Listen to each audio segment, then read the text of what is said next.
In this video, we step a little further inward into a quieter space, a more intimate one, where the distance between what we feel and what we allow ourselves to acknowledge begins to narrow. This is not a text meant to be understood immediately. It is meant to be sensed, to move through the imagination, through memory, through the parts of ourselves that rarely receive attention in the daylight. There are aspects of who we are that do not fully appear when everything is visible. They remain at the edges of awareness, hinted at in moments we quickly dismiss, impressions we do not pursue, thoughts we interrupt before they can take shape. Night creates a different kind of permission.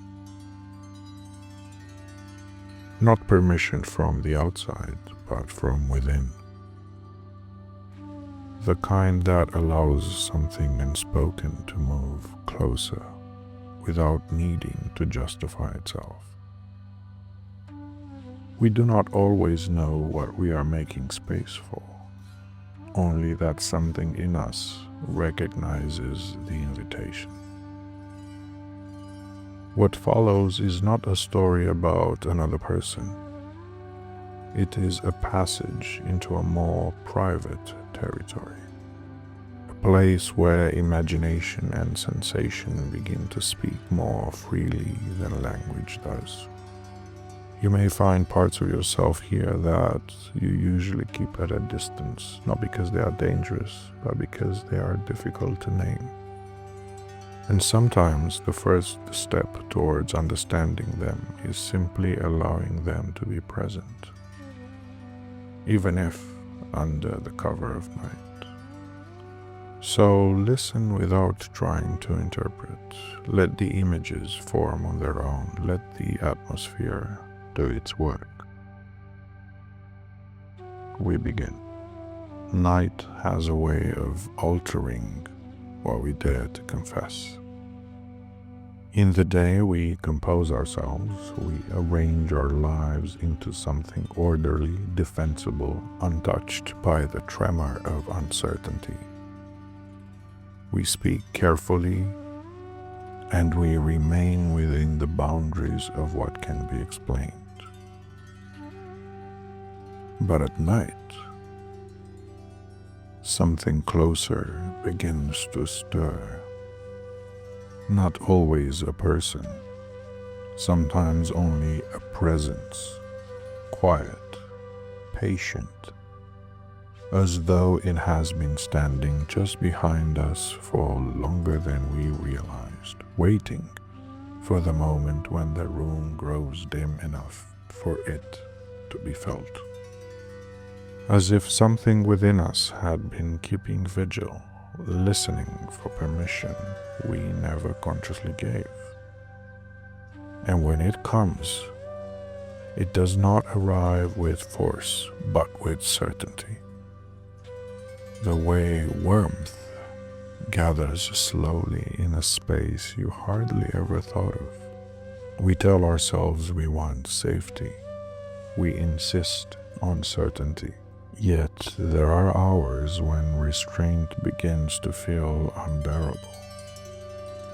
When the careful distance we maintain from our own desires starts to resemble a form of emptiness we can no longer ignore. What draws us in, then, is not the visible, but the awareness of what is felt. A shift in the air, a quiet awareness of being observed not by eyes, but by something that seems to know exactly where we are most exposed. Sometimes, desire is not the wish to possess. It is the wish to be recognized, acknowledged, to be felt without needing to explain ourselves. It is the sensation of proximity, The awareness of warmth behind you, of breath you can almost imagine, a pace you can almost feel, a rhythm to fall into. The perception of space narrowing until the world feels reduced to the distance between your own skin and something just beyond it. Identity begins to loosen in those moments. The posture softens. The mask becomes heavier to hold in place. There is a peculiar vulnerability in sensing something approach without being able to see it. A vulnerability that feels dangerous and also strangely welcome. The night offers it without warning. A warmer, thicker air carrying faint traces of something familiar yet difficult to place. Like a memory that returns through scent before it returns through thought. They never left us, those hidden longings. We only learn to speak over them, to call them unimportant, impractical, dangerous. But beneath those names, they remain what they have always been. The impulse to feel more deeply than we allow ourselves to do so in the daylight. There is a kind of attraction that does not feel like choosing. It feels like being drawn into a closeness we did not plan, a narrowing of distance that feels both unsettling and inevitable. And the most disquieting part is not the pull itself, but how instinctively we begin to lean toward it, as if something in us has been waiting for permission to stop pretending. We say no, we say we shouldn't, but the refusal lacks conviction, dissolving into acceptance, because desire is profoundly honest. It ignores the roles we perform. It bypasses the explanations we rely on. It asks only, what do you feel when no one is watching? And we hesitate not because we do not know, but because answering would expose something we have kept hidden, even from ourselves. There is a reason why old stories placed desire in darkness. In darkness, everything is heightened. The rhythm of our breathing, the tension in our hands, the sudden sensitivity of skin to the slightest shift. And sometimes, what we discover there is unsettling. It reveals how much of our life has been lived at a safe distance. We are not as resolved as we pretend, not as finished. We are still capable of wanting. And perhaps that is the true seduction of the night, not danger, but permission. Permission to feel the unfelt.